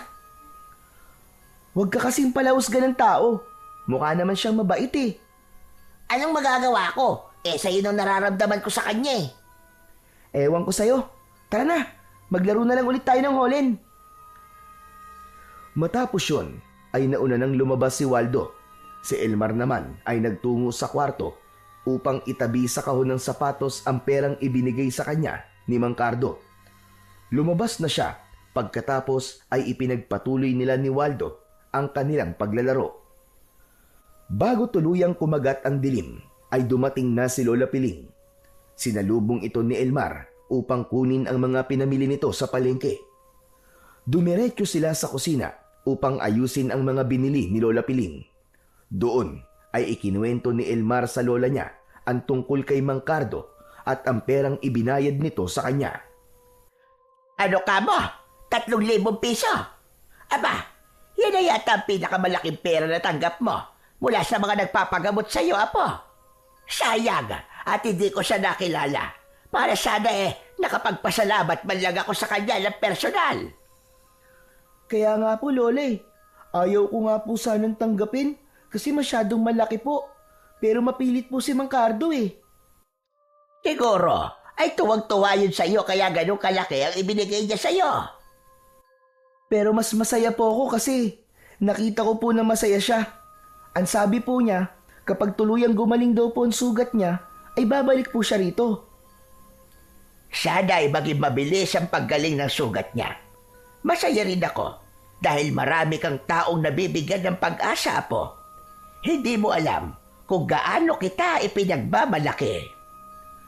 Napangiti si Elmar sa sinabing yon ni Lola Piling. Labis din ang pasasalamat niya sa mutya ng kidlat na pinapaniwalaan niyang nasa loob ng kanyang katawan. Kung hindi kasi dahil sa mutya na yon, ay hindi siya magkakaroon ng kakayahan na manggamot at magpagaling ng mga may sakit. Hanggang isang araw ay may kumalat na kwento sa baryo ni na Elmar na may isang babaeng inatake ng aswang habang pauwi mula sa trabaho isang gabi. May mga naniwala pero meron ding gaya ni Lola Piling na hindi naniwala. Dumating ang araw na may natagpo ang bangkay ng isang magsasaka sa may gitna ng palayan. Halos wala na itong dugo at puno ng kalmot at kagat ang buong katawan nito. Mula noon ay bumalot na ang takot sa buong baryo. Ang mga batay hindi na pinapalabas sa gabi at ang bawat bahay ay hindi na nawalan ng asin at bawang bilang pangontra sa mga aswang. Lalong lumakas ang bulong-bulungan na may aswang sa baryo ni na Elmar. Ang dating payapang baryo ay unti-unting nabalutan ng pangamba at takot. Isang gabi sa hapunan ay hindi makakain ng maayos si Elmar. Simula kasi nang may natagpo ang bangkay ng magsasaka na tila inatake ng mabangis na hayop, ay hindi na yun nawala sa kanyang isipan. Elmar, apo, nakatulala ka na naman. Lalamig na yung sinigang mo. Ay, pasensya na po, Lola. Iniisip ko po kasi yung aswang na pumatay po dun sa magsasaka. Huwag kang mag-alala. Hanggat hindi tayo lumalabas sa gabi, ay ligtas tayo. Ang iniisip ko po kasi ay baka masundan pa po ang biktima ng aswang na yon. Baka po oras na para gamitin ko po ang iba pang kapangyarihan ng mutya ng kidlat. Ang sinasabi mo ba ay lalabanan mo ang aswang? Apa hindi maaari, Elmar, ayoko. Hindi ako papayag na ilagay mo sa panganib ang iyong buhay. Pero Lola, paano kung hindi lang po panggagamot ang dahilan kung bakit ipinagkaloob po sa akin ng mutya ng kidlat? Baka gaya po ni Lolo ay kailangan ko rin pong ipagtanggol ang baryo natin laban sa mga aswang. Kahit na, hindi pa rin ako papayag. Napakabata mo pa para humarap sa isang aswang. Makontento ka na lang sa iyong panggagamot at hayaan mo na sa mga matatanda ang aswang na yon. Narinig ko na bumubuo na ng kilusan si Kapitan para magronda tuwing gabi. Hindi na pinilit pa ni Elmar ang gusto niya. Alam niya na hindi siya mananalo sa kanyang lola Piling. Ngunit sa loob niya ay naroon pa rin ang kagustuhan niyang ipagtanggol ang mga tao sa baryo nila. Yun nga lang, hindi niya alam kung paano niya yun gagawin kung tutol naman sa bagay na yon si Lola Piling. Isang umaga, habang abala si Elmar sa pagwawalis sa harapan ng kanilang bahay, ay hindi inaasahang bisita ang dumating. Napangiti siya nang makita niya si Mang Cardo na pumasok sa kanilang bakuran. Wala na ang benda sa paa nito at wala na rin ang sugat nito. Ang tanging naroon ay isang malaking peklat. May bitbit na isang plastik si Mang Cardo na hindi niya mawarian kung ano ang laman. Mang Cardo, kumusta na po kayo? Sobrang maayos na ako, Elmar. Napakagaling mo talagang albularyo. Dahil wala pang 1 linggo, ay magaling na kagad ang sugat ko. Tignan mo, at halos peklat na lamang ang natira. Kaya nga po, masaya po ako na nakapaglakad na po kayo ng maayos. Salamat talaga sa iyo, Elmar. Kung hindi mo ako ginamot, malamang ngayon naputulan na ako ng paa. Oo nga pala, may pasalubong ako sa iyo. Pwede bang pumasok tayo sa loob ng bahay niyo? Sige po, tara po sa loob. Pagdating ni na Elmar at Mang Cardo sa loob ng bahay, ay magkatabi silang naupo sa mahabang upuan. Ibinigay ni Mang Cardo sa kanya ang dala nitong plastik ng mga prutas ang laman. Labis na nagpasalamat si Elmar sa lalaki. Mang Cardo, naikwento ko pala po kayo kay Lola Piling ko at nagpapasalamat po siya sa perang ibinigay niyo po sa akin nung una. Sayang nga po at gusto ko po niyang makilala pero nasa kabilang baryo po siya ngayon. Birthday po kasi ng kaibigan niya. Ganun ba? Sa susunod siguro ay magkakakilala na rin kami. Sigurado ko na hindi ito ang huling beses na magpupunta ko rito. Oo nga pala, Elmar. May itatanong ako sa iyo.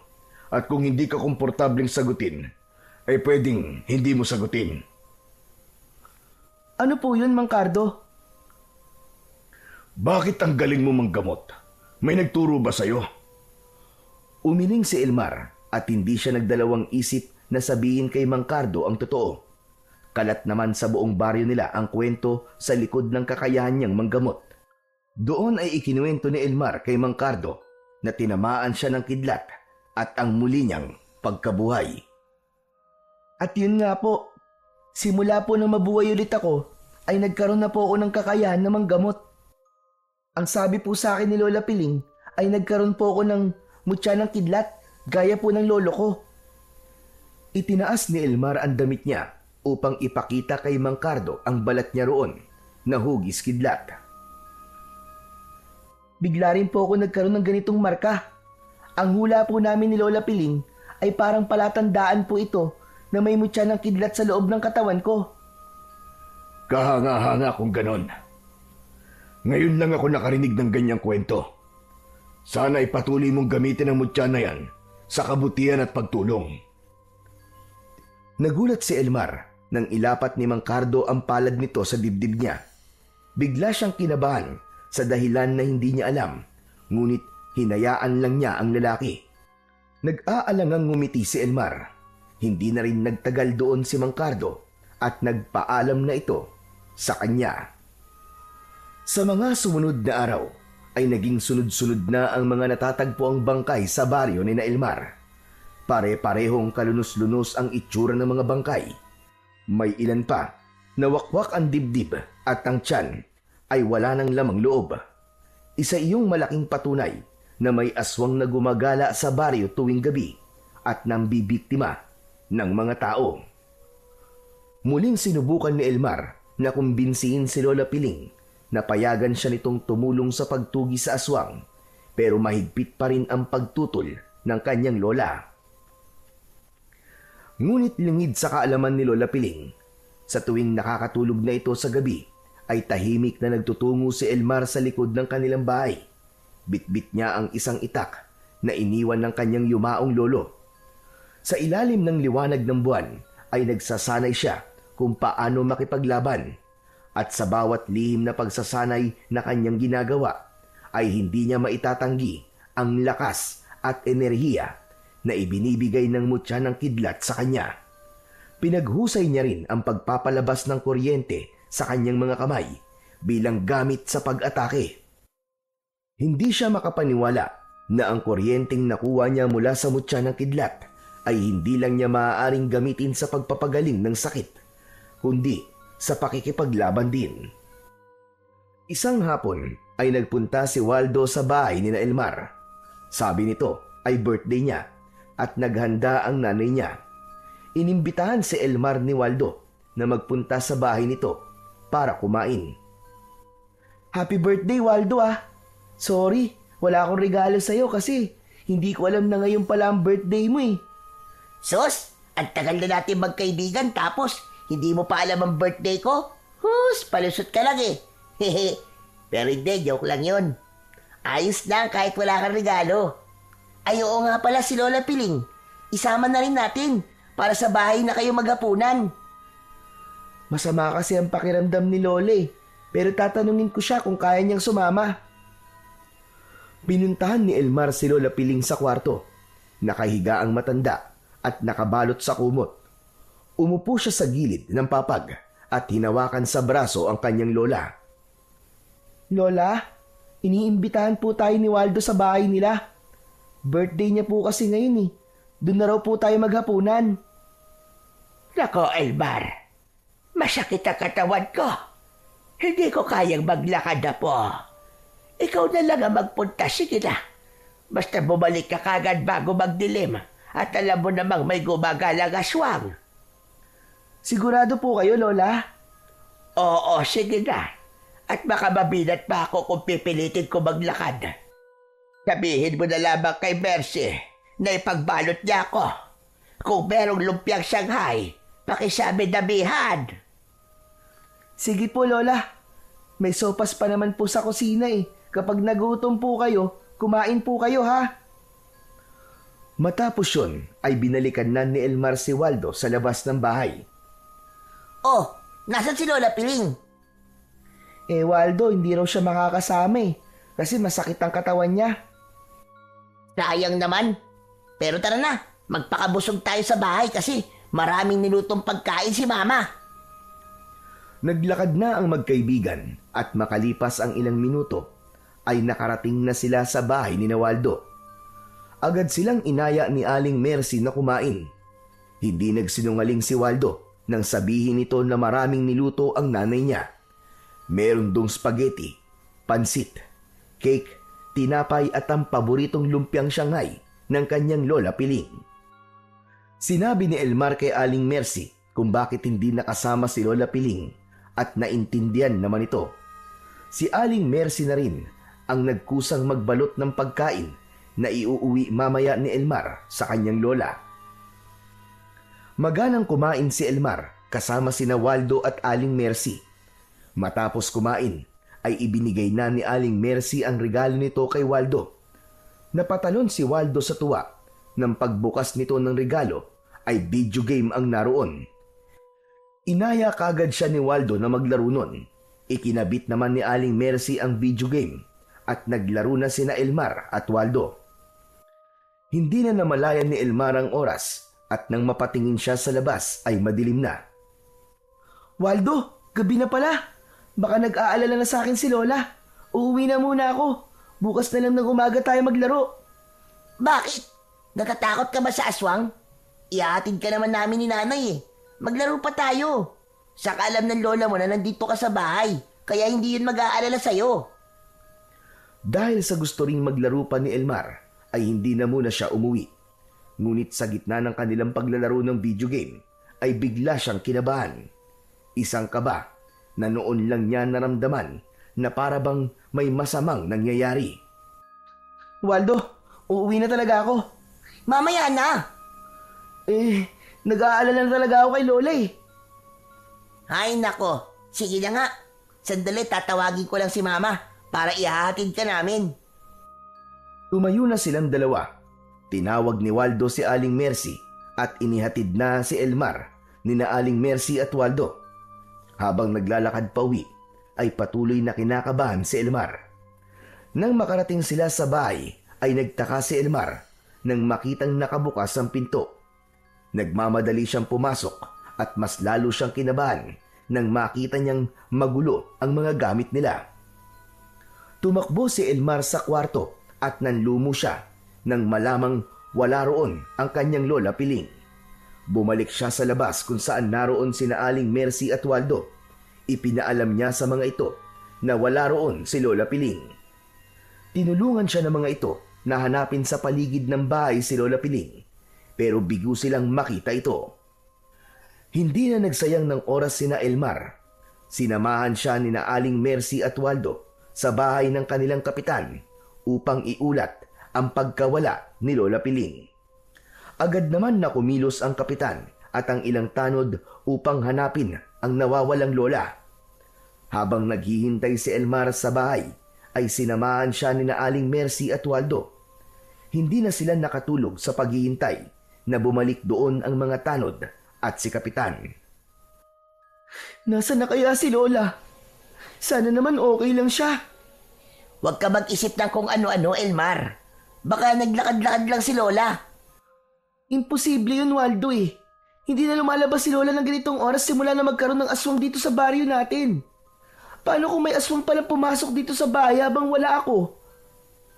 Hindi nagtagal ay dumating na sina kapitan at ang mga tanod. Hindi na napigilan pa ni Elmar ang umiyak nang sabihin ng kapitan na bigo ang mga ito na makita si Lola Piling. Ayon dito ay inikot na ng mga ito ang buong baryo at nagtanong-tanong na rin ng mga ito sa mga tao. Pero kahit isa sa mga yon ay walang nakakita kay Lola Piling. Bago umalis sina kapitan ay nangako ang mga ito kay Elmar na hindi sila titigil hanggat hindi nila nakikita ang Lola Piling niya. Hindi pa rin iniwanan ni na Aling Mercy at Waldo si Elmar. Nang huminto na sa pag-iyak si Elmar, ay labis ang pagsisising na ramdaman niya. Kasalanan ko to eh. Kung uuwi lang sana kagad daw kanina, malamang hindi nawawala si Lola ngayon. Ano ka ba, Elmar? Huwag mong sisihin ang sarili mo. Kung ba'y dapat sisihin, ako yun. Kasi pinilit kita maglaro ng video game kahit gusto mo nang umuwi eh. Sumingit si Aling Mercy sa pag-uusap nila at anito ay wala silang kasalanan sa pagkawala ni Lola Piling dahil hindi nila ginustong mangyari yun. Pinangunahan ni Aling Mercy ang pagdarasal para sa kaligtasan ni Lola Piling. Habang nagdadasal ay muling napaiyak si Elmar dahil sa labis na pag-aalala sa kanyang lola. Kinabukasan ay ipinagpatuloy ni na kapitan at ng mga tanod ang paghahanap kay Lola Piling. Sa pagkakataong yun ay marami na rin sa mga taga-baryo ang voluntaryong sumama sa paghahanap. Sa bawat minutong lumilipas ay lalong pinanghihinaan na ng loob si Elmar. Ramdam niya ang bigat sa kanyang dibdib at ang labis na paninisi sa kanyang sarili. Pagsapit ng gabi ay bigo pa ring makita si Lola Piling. Kasama muli ni Elmar sa bahay nila sina Aling Mercy at Waldo. Sandaling nagpaalam ang dalawa dahil kailangan magluto ni Aling Mercy ng hapunan. Anito, pagkatapos nitong magluto ay dadalhan nito ng pagkain si Elmar. Pagkaalis ng dalawa ay nanlulumong na paupo si Elmar sa sala. Hindi nagtagal ay nagulat siya nang may biglang pumasok. Inakala niyang si Lola Piling yun, ngunit nagulat siya nang malaman na si Mang Cardo ang hindi inaasahang bisita. Napatayo si Elmar sa kanyang kinauupuan. Mang Cardo, ano pong ginagawa niyo rito? Nalaman ko nawawala ang lola mo, Elmar. Alam ko kung nasan siya. Sumama ka sa akin. Ha? Sandali lang po. Paano niyo po nalaman kung nasan si Lola? Saka na ako magpapaliwanag sa'yo. Ang importante ay mapuntahan na natin siya ngayon. Ayaw mo bang makita ang lola mo? Gusto ko po. Kaya lang eh. Tara na. Puntahan na natin ang lola mo. Biglang hinawakan ni Mang Cardo ang braso ni Elmar. Mahigpit ang pagkakahawak nito.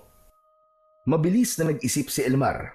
Mataman niyang tinitigan si Mang Cardo at nakita niya sa mga mata nito na nagsasabi ito ng totoo. Sa maikling panahon na nakilala niya si Mang Cardo, ay alam niyang mabuti itong tao. Kaya sa pagkakataon na yon, ay ibinigay niya rito ang 100% ng kanyang tiwala. Sige po, sasama po ako sa inyo, pero may kukunin lang po ako. Nagtungo si Elmar sa kusina. Kinuha niya ang itak na nasa kaluban at isinabit niya yon sa kanyang bewang. Binalikan niya si Mang Cardo at napakunot ang noo nito nang makita ang dala niyang itak. Oh, bakit nagdala ka pa niyan? Hindi ko po alam pero siguro mas mabuti na po ang sigurado. O sige, tara na. Hinahanap ka na ng lola mo. Walang pag-aatubiling sumama si Elmar kay Mang Cardo at nagtaka siya nang dinala siya nito sa gubat. Hindi na iwasang mapansin ni Elmar ang bigat ng katahimikan sa pagitan nila. Lalo pang tumindi ang kabog ng kanyang dibdib nang sabihin ni Mang Cardo na naroon ang kanyang lola. Makalipas ang halos kalahating oras ng paglalakad, ay biglang huminto si Mang Cardo sa paglalakad. Maging si Elmar ay napahinto na rin. Mang Cardo, nasan po si Lola Piling? Ang sabi niyo po nandito siya. Mula sa hindi kalayuan ay narinig ni Elmar ang pagsigaw ni Lola Piling. Elmar po! Nandito ako! Tulungan mo ako! Si Lola Piling! Nasan po siya, Mang Cardo? Nandito nga siya sa gubat, Elmar. At ikaw lang ang makakapagligtas sa kanya. Sa pagkakataon na yon, ay unti-unting humarap si Mang Cardo kay Elmar. Napaatras siya nang makita ang nakakatakot na ngiti nito. Ano pong ibig niyo sabihin? Ang totoo ay ako ang dumukot sa lola mo. Kailangan kong gawin yon para makuha ko sa iyo ang mutya ng kidlat na nasa loob ng iyong katawan. Hindi nakapagsalita si Elmar sa labis na pagtataka, habang nagpatuloy naman si Mang Cardo sa pagsasalita. Matagal ko nang nais makuha ang mutya ng kidlat. Una ay sa lolo mo, pero namatay na lang siya nang hindi ko yun nakukuha sa kanya. Kapag namatay ang may tanga ng mutya ng kidlat, ay kasabay nitong mamamatay ang kapangyarihan ng mutya. Matagal ako naghintay hanggang sa nabalitaan ko ang paggagamot mo. At nang makumpirma ko mismo na tangan mo nga ang mutyang hinahanap ko, ay nabuhay muli ang kagustuhan kong makuha ang mutya ng kidlat. Patuloy sa pagsiwalat ng katotohanan si Mang Cardo. Anito ay hindi ito totoong kinulam. Inamin nito na ito mismo ang sumugat sa sarili nitong mga paa upang magkaroon ito ng dahilan para magpagamot kay Elmar. Sinabi rin ito na kailangan nito ang mutya para mas maging malakas siya. Hindi ako interesado sa mga sinasabi mo na yan. Ang gusto ko ay sabihin mo kung nasan si Lola Piling. Huwag kang mag-alala, Elmar. Makikita mo rin siya. Yun ay kapag ibinigay mo sa akin ang mutya na kidlat. Tuturuan kita kung paano mo mailalabas yan sa katawan mo. Uutusan mo lang ang mutya. Ganun lang kadali. Hindi. Wala na akong tiwala sa iyo ngayon. Gusto kong makita mo na si Lola Piling bago ko isuko sa iyo ang mutya ko. Utu-utu ka. Pero sigurista kang bata ka. Halika, sumama ka sa akin. Muling naglakad si Mang Cardo. Agad naman na sumunod dito si Elmar. Napahawak siya sa puluhan ng itak at inisip niya na atakihin na ito. Ngunit napagtanto niya na sa kanya na yon gagawin kapag nalaman na niya kung nasaan si Lola Piling. Makalipas ang ilang minuto ay narating na nila ang kinaroroonan ni Lola Piling. Napaiyak si Elmar nang makita niyang nakaupo ang lola niya habang nakasandal sa isang puno. Nakatali ang katawan nito sa puno at bakas sa mukha nito ang labis na panghihina. Lalapitan sana ni Elmar si Lola Piling, ngunit mabilis na humarang si Mang Cardo. Hep, hep, hep. May usapan tayo, Elmar. Ibigay mo muna sa akin ang mutya na kidlat bago ko pakawala ng lola mo. Matiim na tinignan ni Elmar si Mang Cardo. Napagtanto niya na hindi lahat ng maganda ang ipinapakita sa kanya ay maganda rin ang intensyon. Utusan mo na ang mutya na lumabas sa katawan mo, Elmar. Bilisan mo, dahil naiinip na ako. Elmar, huwag mong ibibigay sa kanya ang mutya, apo. Si Cardo, siya ay isang aswang. Nanlaki ang mga mata ni Elmar sa kanyang narinig. Mabilis na hinugot ni Elmar ang itak mula sa kaluban. Akmang tatagain niya si Mang Cardo, ngunit mabilis nitong hinawakan ang kamay niya at mariin niyong pilisil. Impit na napasigaw si Elmar dahil sa sakit. Ibigay mo na ang mutya sa akin, Elmar. Sa tingin mo ba, ay ibibigay ko pa sa itong mutya matapos kung malaman kung ano ka talaga? Tumalim ang mata ni Mang Cardo at mabilis na nagbago ang anyo nito. Naging mabalasik ang mukha ng lalaki at tinubuan ito ng itim at makapal na balahibo sa buong katawan. Nagkaroon ito ng matutulis na ngipin at naramdaman niya ang matutulis din itong mga kuko sa kanyang kamay. Nang hilakbot si Elmar, nang sa mismong harapan niya ay naging aswang si Mang Cardo.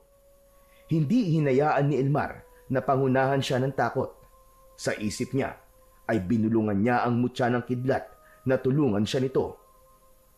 At sa isang iglap ay may naramdaman siyang namumuong enerhiya sa kanyang dibdib.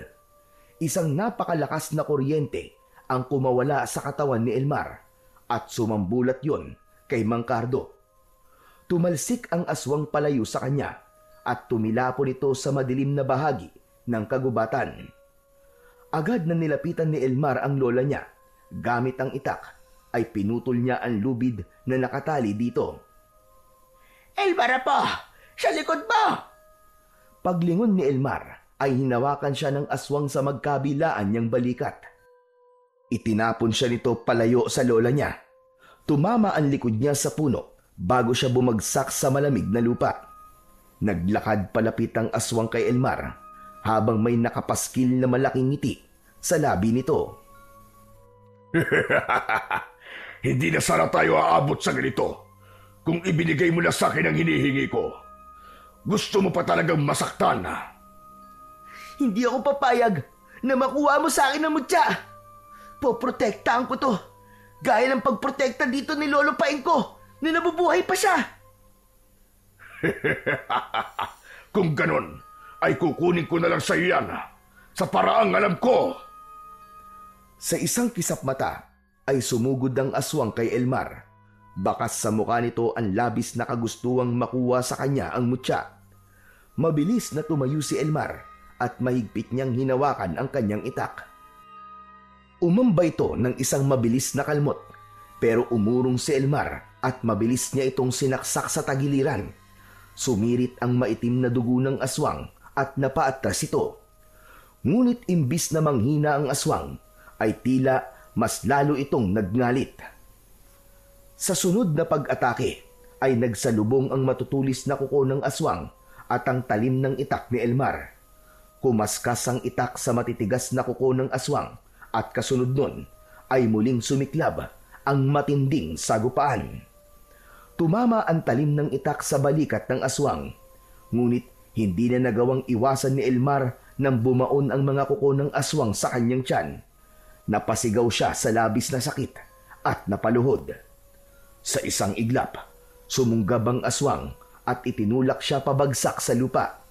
Ramdam na ramdam ni Elmar ang bigat ng nilalang na nasa ibabaw niya. Habang nakalapat ang likod niya sa lupa, ay nakita niya ang nangingintab na mga pangil nito. Alam kong magiging masakit ang pagkuha ko ng mutya ng kidlat sa'yo. Pero dahil ayaw mo itong ibigay, ay ako na mismo ang kukuha nito sa loob ng dibdib mo. Unti-unting bumaon ang kuko ng aswang sa dibdib ni Elmar. Ngunit bago pa ito tuluyang magtagumpay sa pagwakwak sa dibdib niya, ay biglang dumating si Waldo na may dalang malaking bato. Malakas na inihampas ni Waldo ang bato sa likod ng ulo ng aswang. Nahihilong tumayo ang aswang at nang makita nito si Waldo, ay galit na galit itong umangil. Sa lahat ng ayaw ko ay may batang pakialamero. Humanda ka. Ikaw na muna ang papatay ko, Kutong Lupa. Sorry, Mamang Aswang. Napalakas yata ang hampas ko sa ulo mo. Huwag ka na magalit. Please. Takbo na, Waldo! Takbo na! Pagkasabi nun ni Elmar, ay mabilis na tumakbo si Waldo palayo sa aswang. Agad na hinabol ng aswang ang kaibigan ni Elmar. Bumalik ka rito, Kutong Lupa ka. Kakainin ko ang puso mo at isusunod ko ang utak mo. Sa kabila ng kirot sa kanyang tiyan at mga galos sa katawan, ay pinilit ni Elmar na tumayo. Ginamit niya ang kapangyarihan ng mutya ng kidlat. Mabilis siyang tumakbo at sa isang iglap lang ay nagawa na niyang harangan ng aswang habang nasa likuran niya ang takot na si Waldo. Nasa akin ang bagay na gusto mo. Kaya ako ang harapin mo. Wala kang laban sa akin. Mahina ka na. Kahit nga yata ang mutya mo ay hindi ka na kayang bigyan pa ng lakas. Tumiim ang bagang ni Elmar. Walang ibang nasa isip niya ng mga sandaling yon, kundi ang wakasan na ng tuluyan ang buhay ng aswang. Binitiwan niya ang itak at mariin niyang ikinuyom ang isa niyang kamay. Malakas siyang sumigaw bago tumakbo palapit sa aswang. Nang ilang di pa na lamang ang layo niya rito, ay saka siya tumalon ng mataas. Sumakay siya sa balikat ng aswang paharap dito. Buong puwersang sinuntok ni Elmar ang bibig ng aswang at pumasok ang buo niyang kamao sa loob ng bunganga nito. Tiniis niya ang sakit ng pagtusok ng matutulis na pangil nito sa kanyang braso. Inipon ni Elmar ang buong kapangyarihan ng mutya ng kidlat sa kanyang kamao at mula roon ay kumawala ang isang napakalakas na kuryente na maihahalin tulad sa isang kidlat. Mabilis siyang kumalat sa ulo ng aswang at nagsimula itong mangisay habang namumuti ang mga mata hanggang sa tuluyang sumabog ang ulo ng aswang. Kasabay ng pagbagsak ng katawan nito ay siya ring paglapat ng mga paa ni Elmar sa lupa. Sa kanyang harapan ay naroon ang nagkalat na durug-durug na utak ni Mang Cardo at ang katawan nitong wala ng ulo. Halos magkasabay na lumapit sina Waldo at Lola Piling kay Elmar at mahigpit siyang niyakap ng kanyang lola. Salamat, Apo. Salamat sa pagliligtas mo sa akin. Sorry po. Kung hindi ko po kayo naprotekta nung dinukot po kayo ni Mang Cardo. Huwag mo nang isipin yon. Ang importante ay ligtas tayong lahat at kailangan mong madala sa ospital dahil sa mga sugat mo. Hindi ba kayo magpapasalamat sa akin? Kung hindi ako dumating, malamang kwento ka na lamang ngayon, Elmar. Nakangiting tinignan ni Elmar ang kaibigang si Waldo. Oo na. Salamat din sa'yo. Pero paano mo pala nalaman na nandito kami? Bumalik kasi ako sa bahay niyo tapos sakto na nakita ko nakasama mo si Mang Cardo. Ayun, sinundan ko kayo. Kaya lang nawala kayo sa paningin ko eh. Kaya hinanap ko kayo. Buti na lang at sakto dating ko. Nako. Pero grabe pala ang kapangyarihan mo, Elmar, no? Hindi ka lang magaling manggamot. Magaling ka rin sa pakikipagbakbakan. Idol na talaga kita. Hay nako. Tama na gaya na tumalis na tayo sa gubat na ito. Matapos yun, ay tahimik nang naglakad sina Elmar, Waldo at Lola Piling paalis sa lugar kung saan hinarap ng aswang ang kamatayan nito. Hindi na nila nilingon pa ang dugoan labi ng aswang na minsang nagdala ng takot sa kanilang baryo. Sa bawat takbang ni Elmar ay nararamdaman niya ang bagyang pag-init ng mutya sa kanyang dibdib. Tahimik siyang nagpasalamat sa kapangyarihang ipinagkaloob nito sa kanya. Sa tulong ng mga tao sa baryo ay agad na nadala sa ospital si Elmar. Hindi ganun kalalim ang mga sugat na natamo niya, Kaya matapos na gamutin ng doktor ang mga yon, ay agad din siyang nakauwi sa kanilang bahay para doon na magpagaling. Mabilis na kumalat sa baryo nila ang pagpatay ni Elmar sa aswang.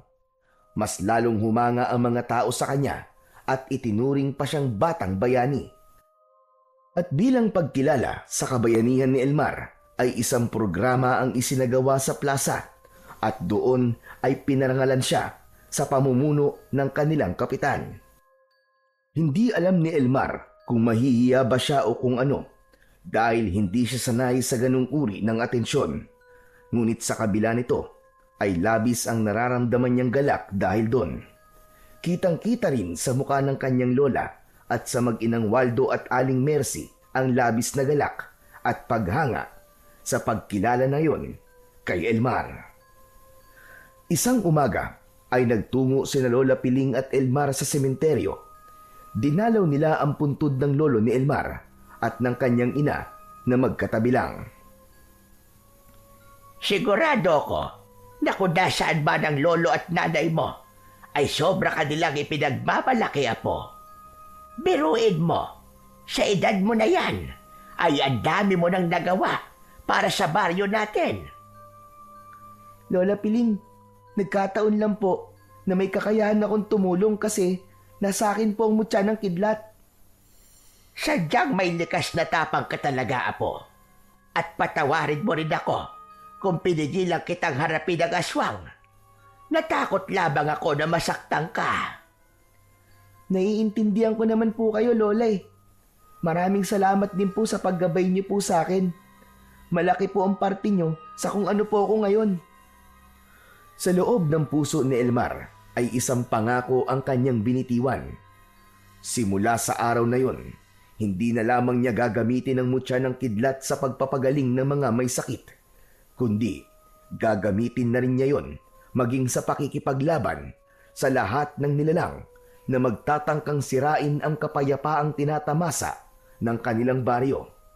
Alam niyang marami pang panganib ang darating, ngunit naniniwala siya na habang nasa kanya ang mutya ng kidlat at may pananalig siya sa Diyos, ay mananatiling buo ang loob niyang protektahan ang kanilang baryo at ang mga mahal niya sa buhay.